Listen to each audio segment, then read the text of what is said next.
Call the Special Committee on Bay Delta to order. Meeting of March 28, 2017. This is an opportunity for members of the public to address the board on committee matters within the committee's jurisdiction. Anyone wish to speak with us? No cards? Okay. Next item is approval of the minutes. We have a motion. So moved. Is there a second? Moved and seconded. Please vote.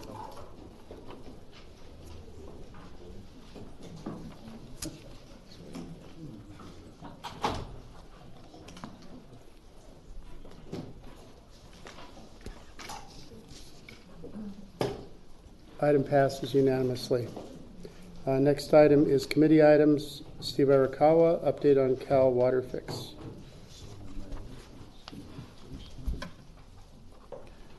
Thank you, Mr. Chairman.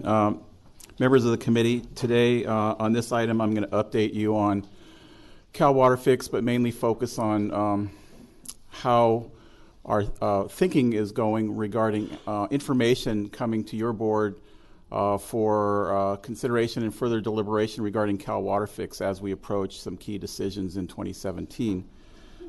Just starting off, though, the agencies continue to work on the remaining elements. You recall the environmental impact report and impact statement was finalized in December of 2016, just a few months ago, and that action on that document is awaiting the completion of the biological opinions for salmon and for Delta smelt, and then also on the state side under the Endangered Species Act, the state permit, which is called a Water Code 2081 permit, that's also being completed in parallel. So those are the key things being worked on. Once those are ready for decision making, then decision on the environmental impact report and impact statement can proceed. And we told your board that we were a few months ago anticipating that to be in spring. Difficult to say whether it will stay on that track, but we're still continuing to prepare as if a decision is going to be made this year or at least in the next few months. And part of what I wanted to go over is an approach for how those conversations would occur. In addition, conversations continue both on the state and federal side regarding cost allocation, and no significant changes in regard to that. Still proceeding in the direction that we talked with you about on cost allocation on the state project, and also on the federal side, conversations occurring within that group. And we will be reporting back to you as things start to solidify there. No changes to the participants that are involved in Cal Water Fix. It's pretty much the status quo. So in terms of information that has come to your board, most recently we talked quite a bit about the construction of the project and what are the risks and what are the mitigating actions that could occur. Looking at other mega projects, looking at how those projects have moved forward in terms of management, in terms of budgets and schedules. And in January and February, 2 different reports came to your board regarding that information. I think really key is back in April of 2016 at your board's retreat. The key thing coming out of that discussion that staff heard is bring back what the project is, what the features are, how the implementation of that project would be managed, bring back the operating criteria and water supply that's connected with Cal Water Fix, and bring back the cost allocation and financing strategy. And so that's how we've been proceeding based on the input that we got at that board retreat. We've had information on how this fits into the IRP, the Integrated Resources Implementation. We've talked about certainly the timing and requirements for decision making, the benefits, how that fits with Eco-Restore, and we've been giving monthly updates on how the process is proceeding. So like I mentioned, these are the 3 components: physical infrastructure and the benefits and reasons for improving and modernizing the system. Secondly, the operations and the water supply yield. and third is the cost allocation and finance. So we are planning to bring forth the information in those three categories.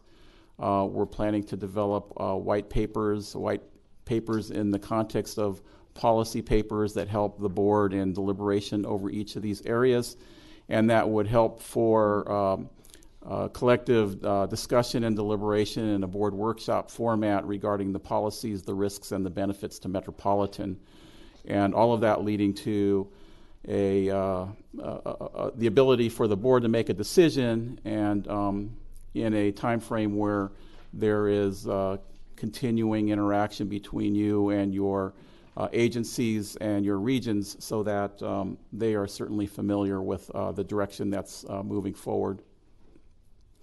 So on the first paper, physical infrastructure, it would include a description of the project features, certainly the reasons for the improvements, including the North Delta diversions, dealing with things like the benefits of the intake in the north, seismic risk protection, protection against sea level rise. Also, how the project would be implemented. Quite a while ago, we reviewed with you the proposed approach for design and construction enterprise, and we reviewed the key features of a draft agreement on how a design and construction enterprise would go forward and implement the project. It would include the cost estimation information that we've been briefing you on, and certainly the construction budget and schedule. And then provide information that would allow you to understand what kinds of risks and how that would be managed so that you have an understanding of project implementation. The second area is operations, and it would deal with how the project would be operated, both for water supply and for protecting species. Certainly the biological opinions and the state permit, the state 2081 permit, are key to the project getting permitted. We would provide information regarding the range of supply and expected water supply yield that could be expected from the project for both the State Water Project and the Central Valley Project on the federal side. Provide what kind of water quality and also the ability to utilize the system to manage for transfer water, because one of the key limitations that you face with environmental constrictions is managing for water transfers. So I know that there was a comment made at the last committee briefing regarding understanding the range of water supply and what the risks are, and this is the paper that would address that type of issue. The third paper is on cost allocation and finance, and it would deal with the proposed methods and agreements on cost allocation, both between the state and federal water project, but also within the state water project contractor group. And it would include what that cost share would actually be based on that cost allocation, what kind of impact would it have to metropolitan rates, and also it would include options for moving forward and financing the project, including the approach that looks favorable. So this white paper would deal with both of those issues, cost allocation and finance. So we envision that these papers would be provided to the board in sequence and possibly through a series of committee meetings. They could be presented at the committee for Bay Delta, then water planning, and then Bay Delta again. So in a sequence of those sequential meetings, that would provide a timely way for the board to be introduced to the papers. The papers would be sent out ahead of time. There would be an opportunity to understand what's in the papers, to ask questions, and understand the key policy aspects that are in the papers. And then that would lead to a board workshop in which all three of those papers would be the foundational information to have a discussion and to really understand what the context and the decisions, the decision-making actions are, so that the board could be prepared to make a decision on Cal Water Fix. And again, the decision is really to support moving forward on Cal Water Fix based on the cost allocation, based on the financing, and based on the benefits that it would provide to Metropolitan. Conceivably, the sequence could be in the form of this diagram, where the physical infrastructure could be step one. We know quite a bit about that information in the EIRs, in the EIR presentations we've given. So that could be the first step at one of the committee meetings. And then in a given month, there could be two papers presented, one at the regular Tuesday or regular board meeting cycle and one on the fourth Tuesday. Could deal with operations and cost allocation and finance. And then there could be in the next month after that a board workshop that could pull these things together and then be prepared for board action at some time out into the future. Unclear at this point when the biological opinions will be approved and also the state permit. But like I said earlier, we are preparing ourselves for a decision so that when those decisions get made, your board is prepared to deliberate and weigh in on the project. And the state continues to work with the federal agencies on how those decisions will move forward, and we would keep you updated on how that will proceed. Conceivably, if things start to move quicker, we could be ready to start talking about the first paper as early as the fourth Tuesday in May, and we would take it from there. So that is our proposed project, and we're interested in any feedback on that. Dr. Steiner. Thank you, Mr. Chairman. This is a really good plan, and these are really good topics on the papers. On the issue of reliability, would that fit into the concept of range of supply, expected yield, as to that particular topic? Because one of the issues has been how much more water, how much more reliable, and then the cost have been the particular focuses. So would that be where that might be discussed? Yeah, it would be in the white paper number 2 under operations, yes. And then on white paper number 3, one of the things, and I don't know where it fits in here, but one of the things we've talked about is if we have a contractor that doesn't want to pay for this, decides it wants to just rely on whatever portion of the dual conveyance, and I know that that's been being discussed. If indeed somebody was then going to pick up some of that additional, Tulare decides they don't want their water, and so now we can all share it. Would that go be put into the allocation and figured out that way, or would it be paid for separately? So I don't know if that's going to be discussed amongst the cost allocation. And then in the cost share analysis and cost impact to rates, I assume that's rates here at Metropolitan. So we would be discussing how amongst our own agencies or how we're going to pay for it. I know at one point you had said it'd be on supply, but that was subject to the board making a decision. So that would be part of the discussion then? So to answer that series of questions, let's see, all of that will be discussed as part of that third topic about cost share allocations. Obviously, opt-in, opt-out among state water contractors, whether or not people would have the ability to opt out and or sell their table A or whatever. Right. None of that's been finalized in negotiations yet. So all that will be discussed then with the pros and cons as we'll best describe it. I think some of the ideas being bandied about, frankly, I don't think they really work. But, we'll negotiate it and then we'll lay it out, pros and cons, what we think works, what we think is problematic about that, and the board can make a decision. In terms of rate impacts, we've given you for the last 5 years projected rate impacts of this project. But it's all based on an assumption of how the cost share allocation will work out. So that work will be finalized and determined based on the actual allocation. Here's our best projection of rate impacts. So that will just be, to my mind, that's just a fine tuning of it, because we've always done this based on a 25 to 30% allocation. Based on that, here's what we project that to be.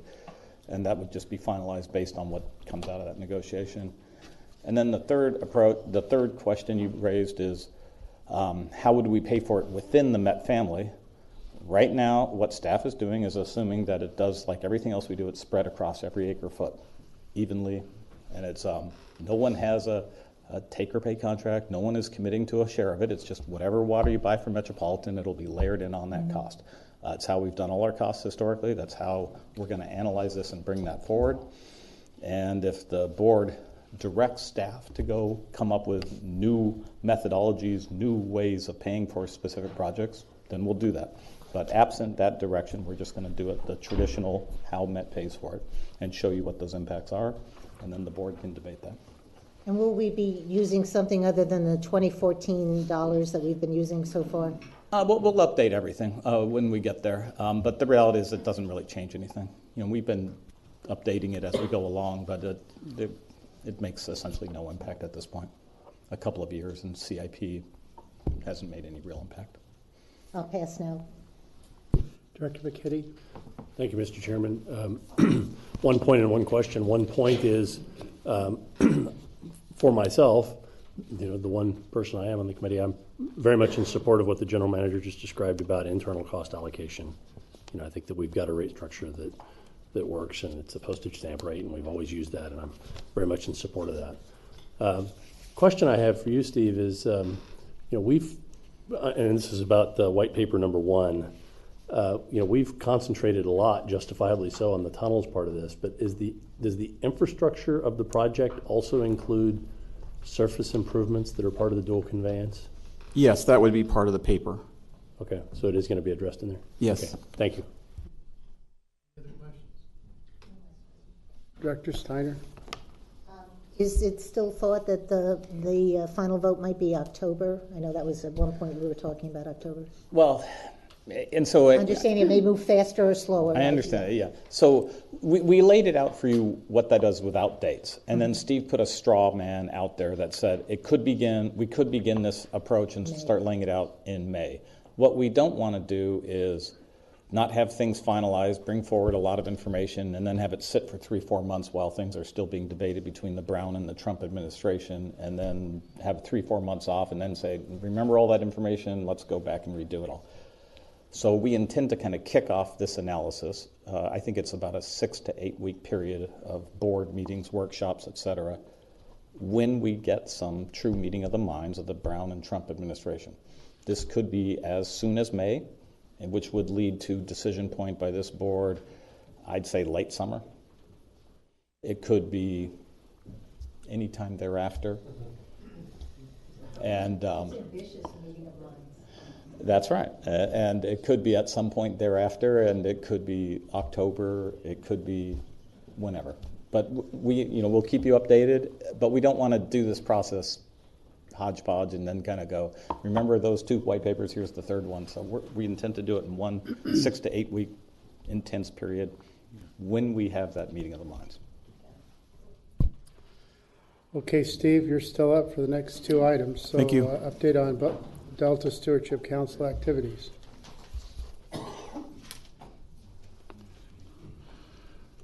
So we're bringing this report to you because the Delta Stewardship Council that was formed by the 2009 Delta Reform Act continues with its efforts to review and update portions of the Delta plan that it finalized back in 2013.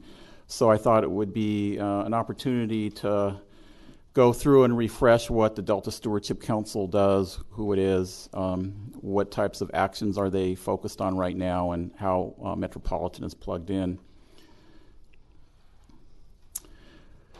So anyway, I think the key thing here is they did develop a Delta plan that was adopted back in 2013.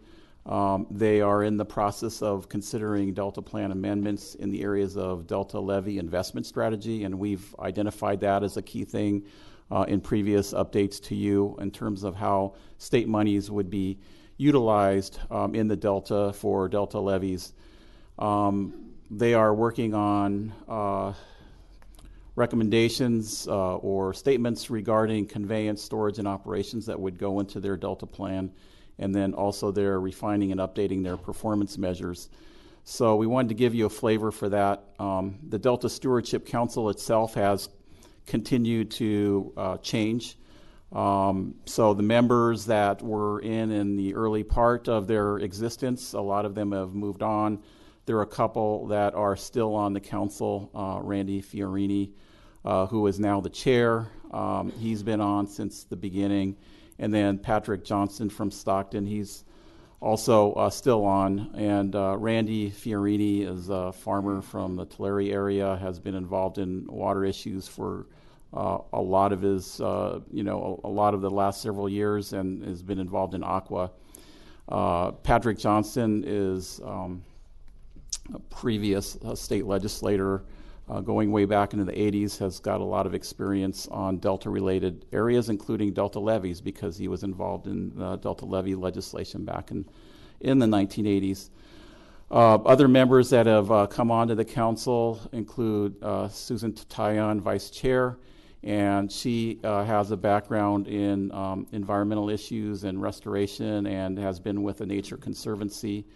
Frank Damrell, who is a previous federal judge, he is also on the council now. Mike Gatto, prior state legislator from our area, more recently has come on to the council.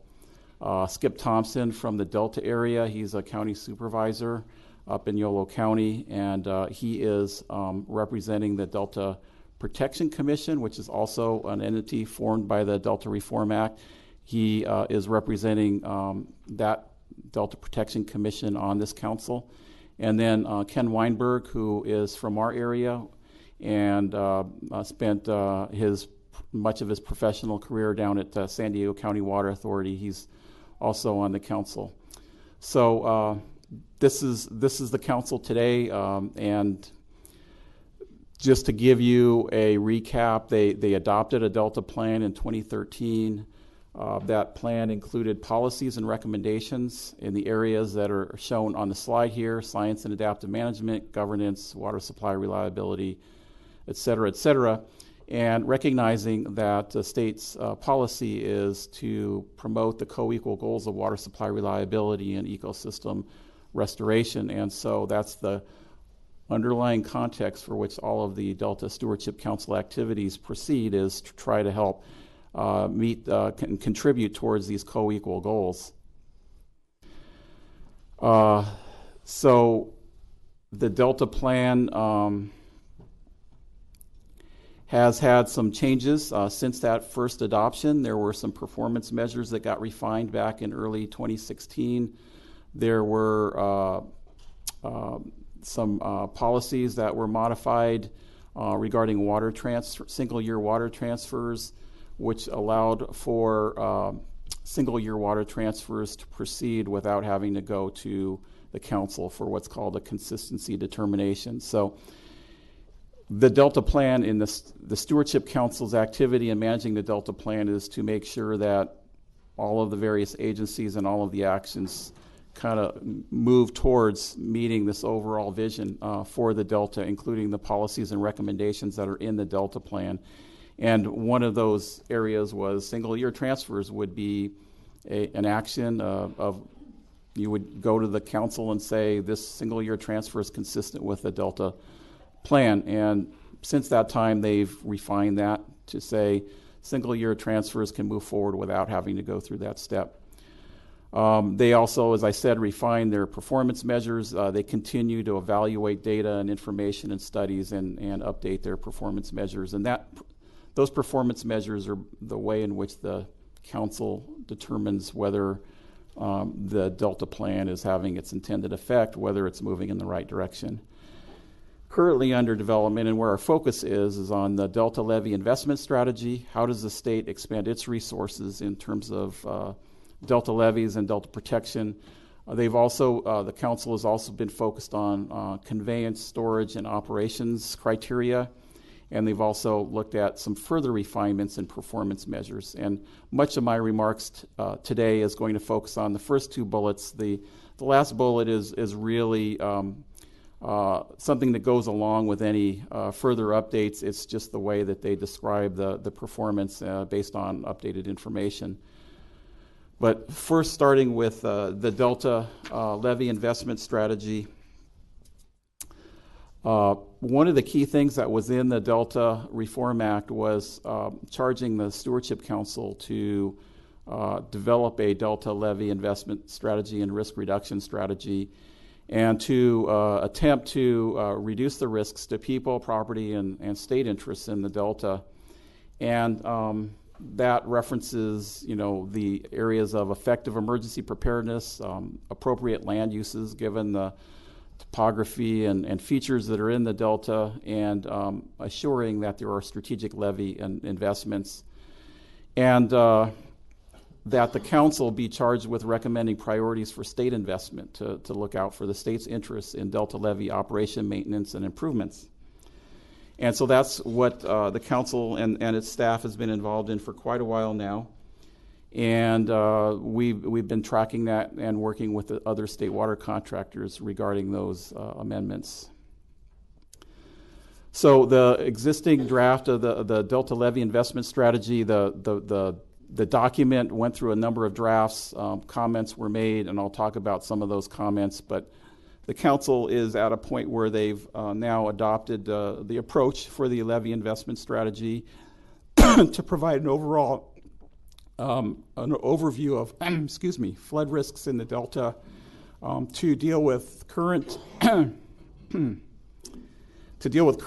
flood management efforts, and how to deal with agencies and thank you. I'm okay, Sue.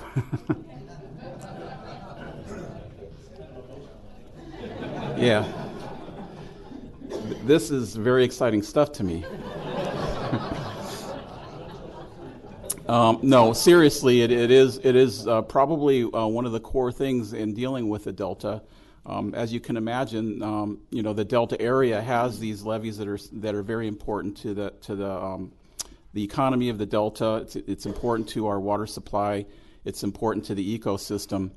And so the Stewardship Council has gone forward and developed this strategy based on some key things to continue to prepare for flood emergencies, to prioritize the investments that are made by the state, to update funding strategies, and they're kind of have an eye towards the Delta Protection Commission that has been doing economic studies and such on how revenue should be generated in order to support these Delta levies, to renew assurances of federal assistance for any kind of disaster relief or disaster response, and to try to limit and minimize state liability, to make sure that as the state plays a role in helping to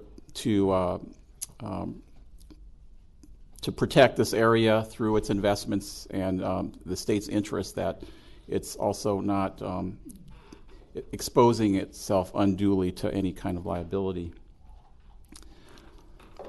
So the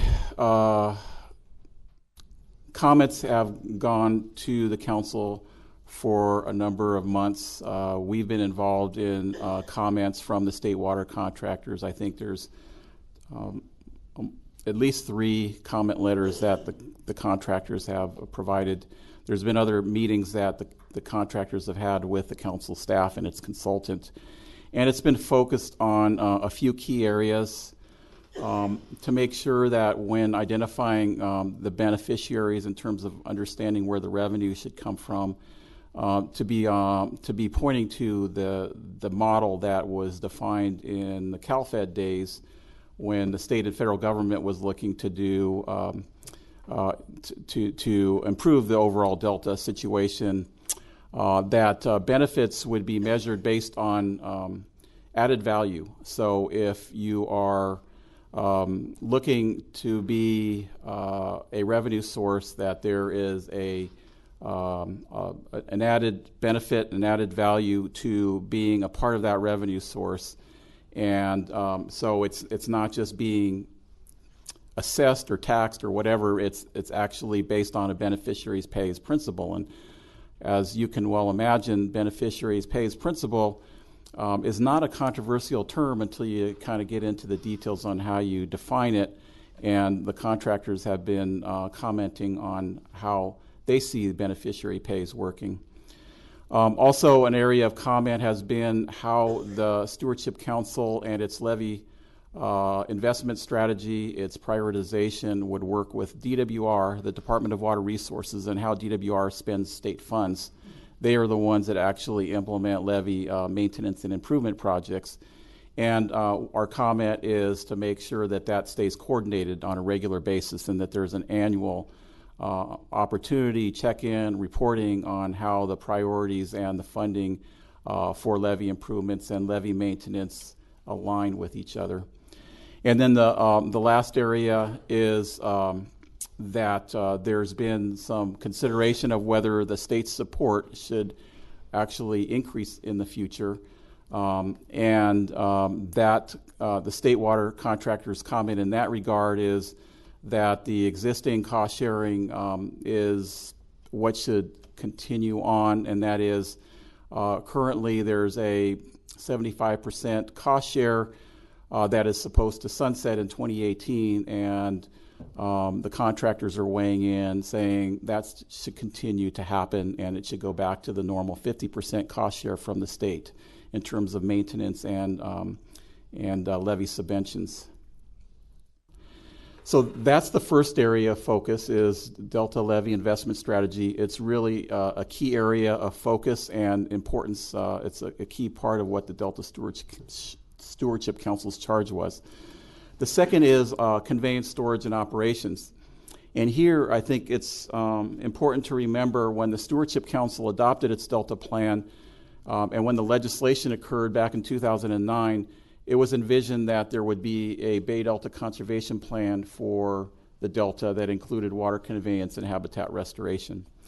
And in the legislation, it was always envisioned that if the Bay Delta Conservation Plan met certain criteria that conformed with the state's habitat conservation planning, it's called the Natural Communities Conservation Plan, that if it met those criteria, it would be deemed consistent with the Delta Plan, and so then the program could move forward. It's consistent by definition. As you recall, back in 2015, in April of 2015, the state reformulated its approach. It shifted away from the Bay Delta Conservation Plan, and it broke it into two pieces. One is the California Water Fix, and that deals with the water supply, delivery, water conveyance portion. And then they have another piece called the Eco Restorer that dealt with the restoration piece. So as Cal Water Fix has been moving forward, the Stewardship Council has been talking about how do they now go through their decision-making process, given that it's no longer a Bay Delta Conservation Plan, it's now a proposed California Water Fix. And they adopted some principles a couple of years ago. They initiated a process to amend the Delta Plan so that they could be in a position to deal with this proposed project, and that's what we're talking about when we talk about conveyance, storage, and operations. It deals with not only the facilities themselves related to Cal Water Fix, but operations and storage and how the three of those work together. And in these amendments to the Delta Plan, which conceivably could be recommendations, I think we're waiting to see what direction the council goes in. But these amendments would promote options for new and improved conveyance, including dual conveyance, and that's what Cal Water Fix is by definition. To promote new and expanded storage to address climate change and provide ecosystem and water supply benefits, and that's certainly conforming to the Governor's California Water Action Plan, and to increase integrated operations of storage and conveyance to further the co-equal goals. So the Stewardship Council is always looking to assure that the Delta Plan helps these various actions move towards meeting the co-equal goals of water supply, reliability, and ecosystem restoration. That was kind of a linchpin in the Delta Reform Act of 2009.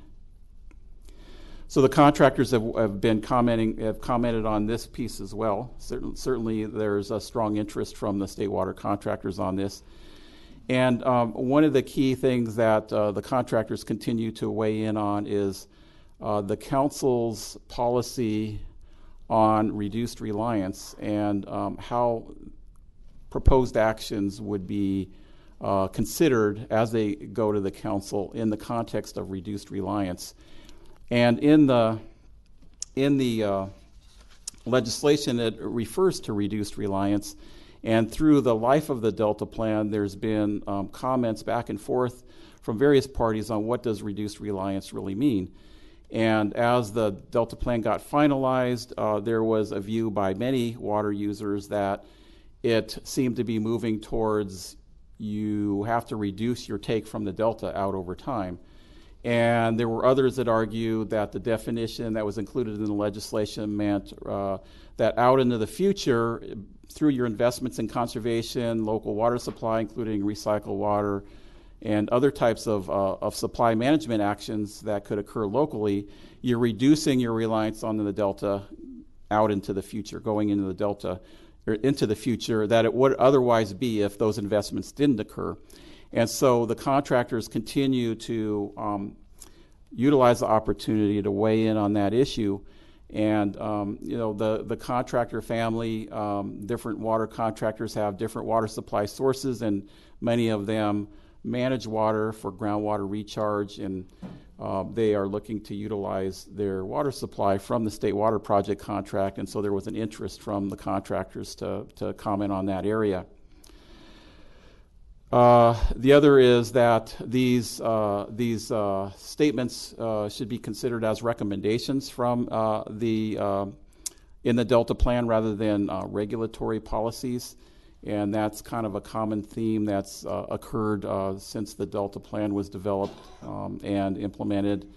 And operations should be managed in such a way that you can take advantage of wet periods and wet years to store water. So in literally applying the idea of reduced reliance, you don't want to overly constrain operations so that you don't get the benefit of storage facilities. And then to make sure on the record that some statements about water quality and what dual conveyance does for water quality, that some of that gets changed so that it is clear that the dual conveyance system can be operated in a way that meets water quality needs, including those in the Delta, to protect beneficial uses. So the council has been working on these areas. They issued a notice of preparation, which is a step in the EIR process, and they're looking to do an EIR on these amendments on the Delta Plan. They issued that notice of preparation in March. They are going to have a presentation to the Independent Science Board on these types of topics in April or May. So we continue to participate in the various public meetings and such. The council will then consider an updated draft on these conveyance, storage, and operations statements, and then the language, whatever they end up approving, would then be included in the EIR that they would be taking an action on at some point. We're anticipating that EIR process will continue on through 2017. And that EIR would include the aspects of the Delta Levy investment strategy, the Delta conveyance, storage, and operations that I've just referred to, and then the kind of the companion performance measures that go along with it that make up the Delta Plan.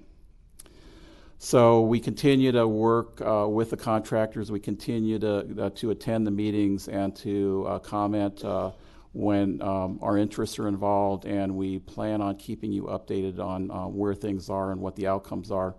And we just felt this was a timely point in time to revisit the Delta Plan and the Delta Stewardship Council and what kind of actions it was considering. And I'd be happy to answer any questions.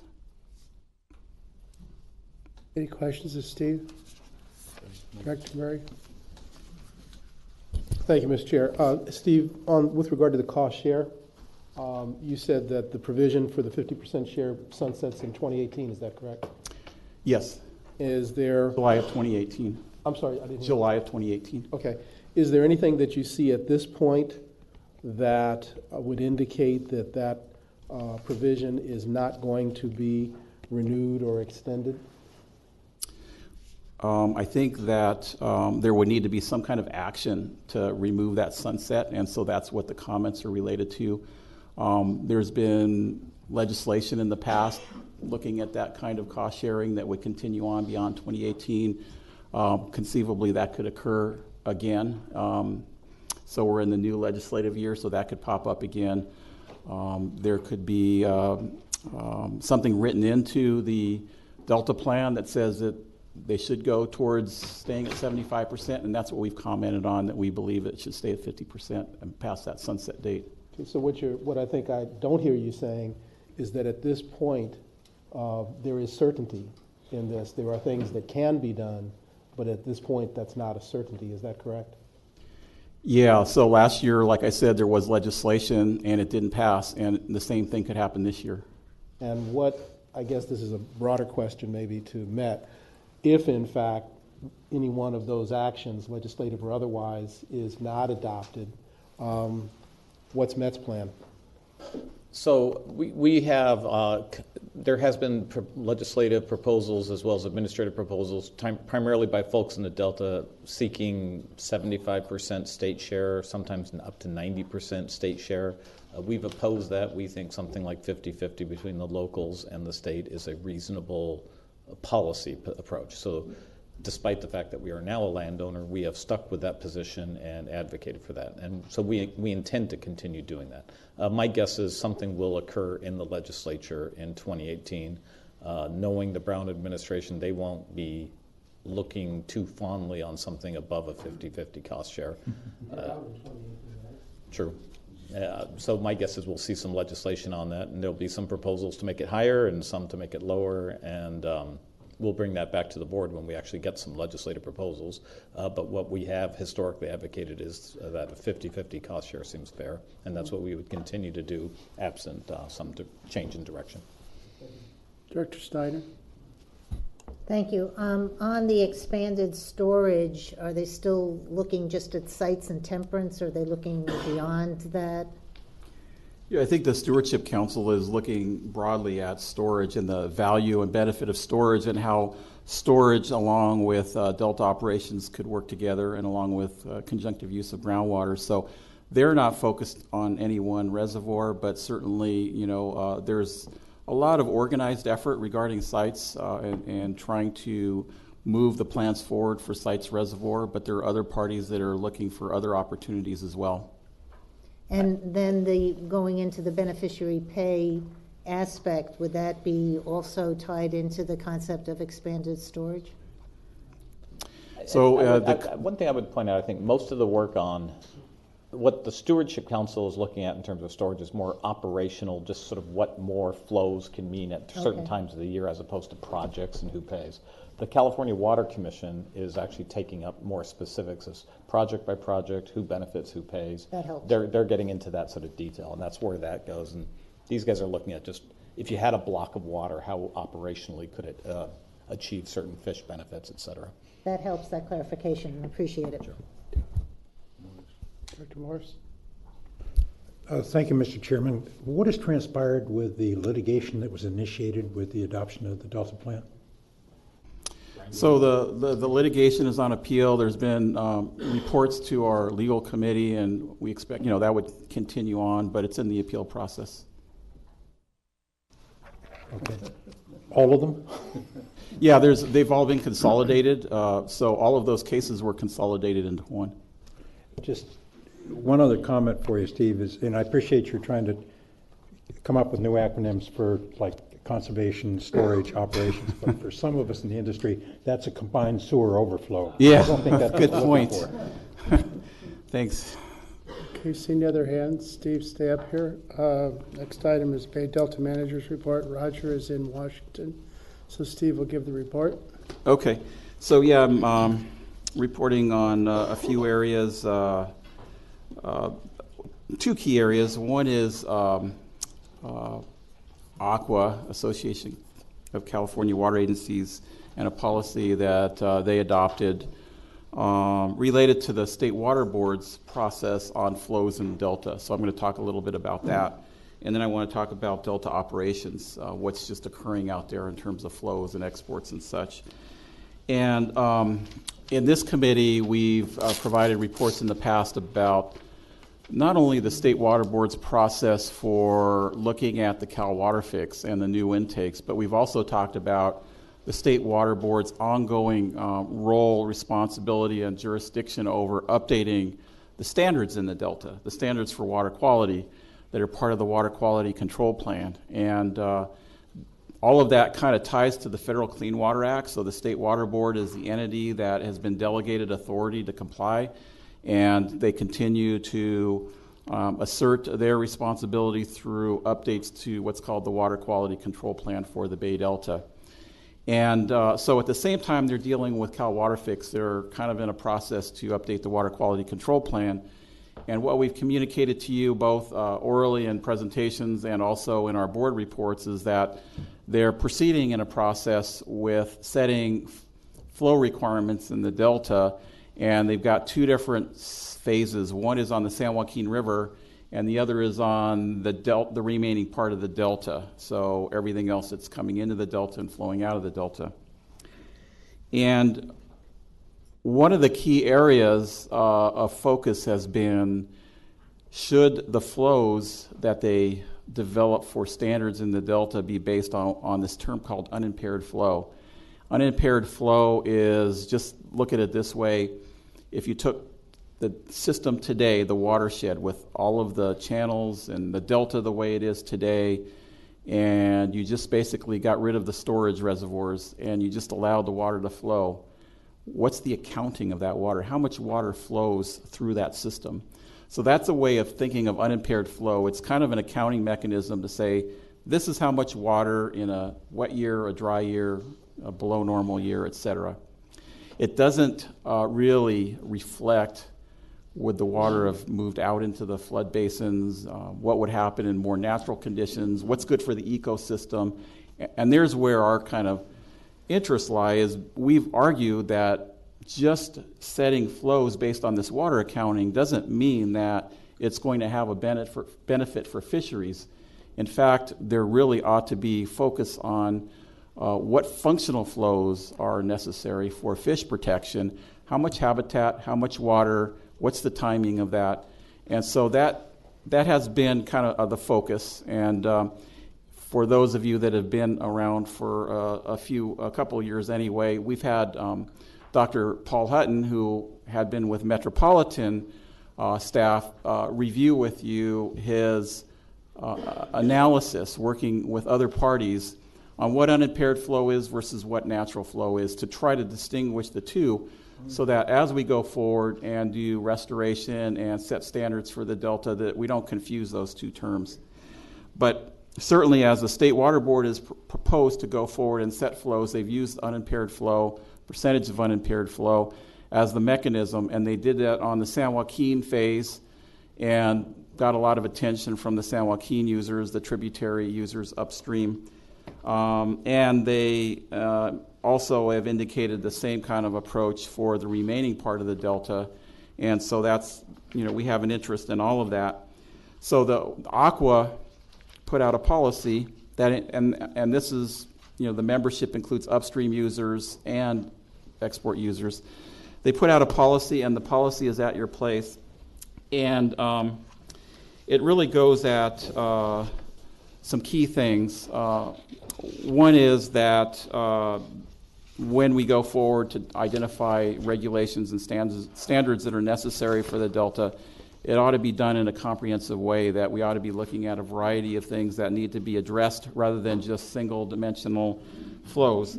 It ought to be based on the best available science, and it ought to be consistent with the state's co-equal goals. So if it's a flow action that has significant harmful effects to water supply reliability, then that would cause the co-equal goals to get out of balance.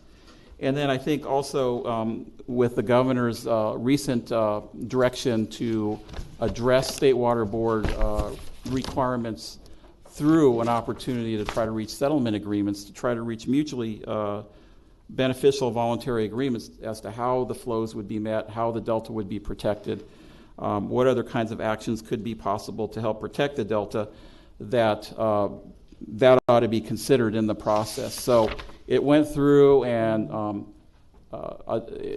identified and stated some policy direction, policy statements in each of those areas that I just summarized.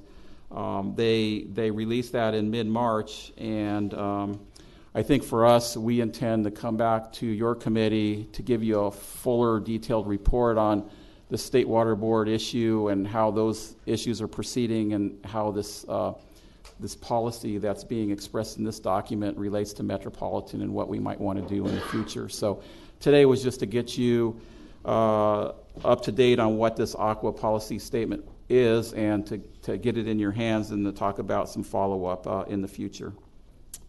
The second thing I wanted to talk about is Delta operations. And so there are still high flows that are entering the Delta. The San Joaquin River is still flowing very high. As we've said in previous reports, when the San Joaquin River is flowing high, that gives more flexibility because then you're not constrained by these reverse flow requirements that are in the biological opinions. Delta outflow is high at 140,000 CFS, so there's still a lot of water flowing through the Delta. There was some take of fish of Delta smelt in the month of March. So the Delta smelt take limit is 57 adults. It's the salvage is 57 as of today, and the take limit is 64.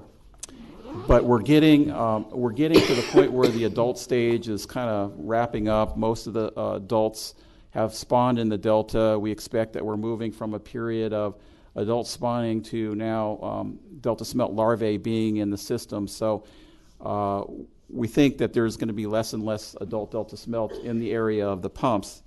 But nonetheless, the Bureau has been asking for consultation with the fish agencies as to whether anything needs to be adjusted. But right now, it seems like since we're moving out of the adult stage, it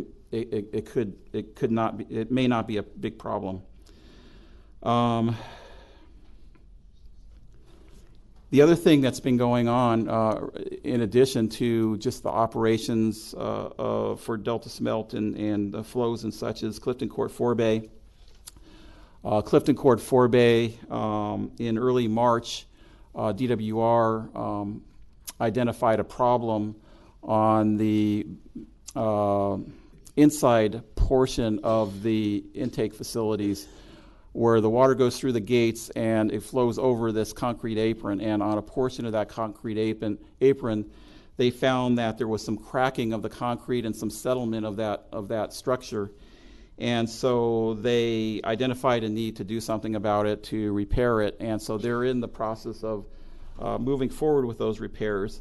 They said that the repairs could take anywhere up to 45 days, although they were moving forward pretty aggressively.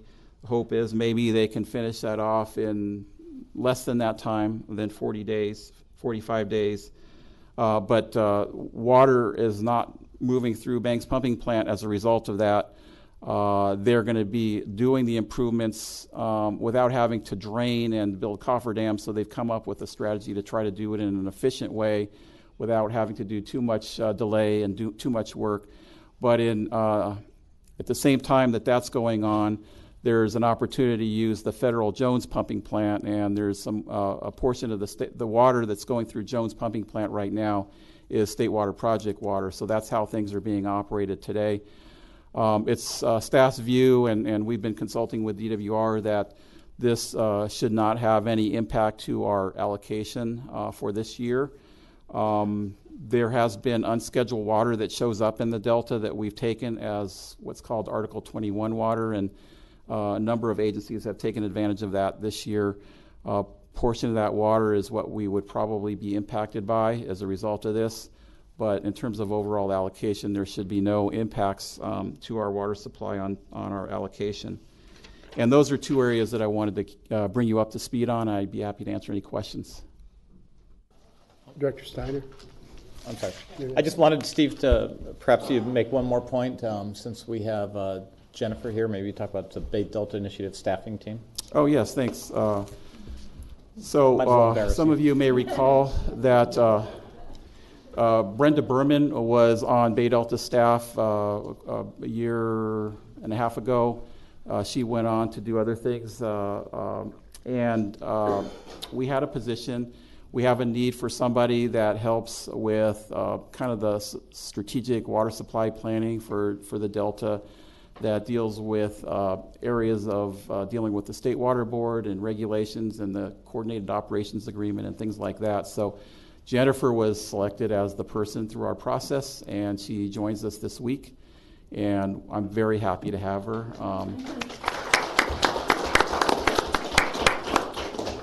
And as with all things, we're a coordinated staff, and so we work very closely with the Water Resource Management Group on our mutual interests. So what appears to be a benefit to Bay Delta is also, an opportunity for us to be working very closely together on things that work, that deal with the State Water Project and our overall water supply. So It's not entirely Devon's loss. We understand. yeah, it's not entirely Devon's loss. Okay. Yeah. Director Snyder? Thank you.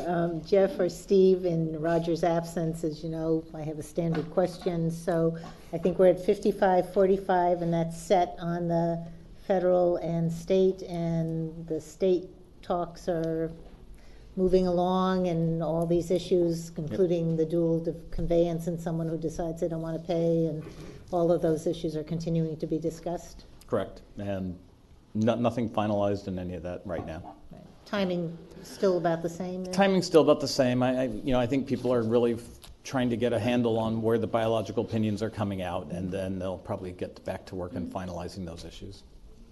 Any other questions of Steve? Well, Steve, you pitched a complete game.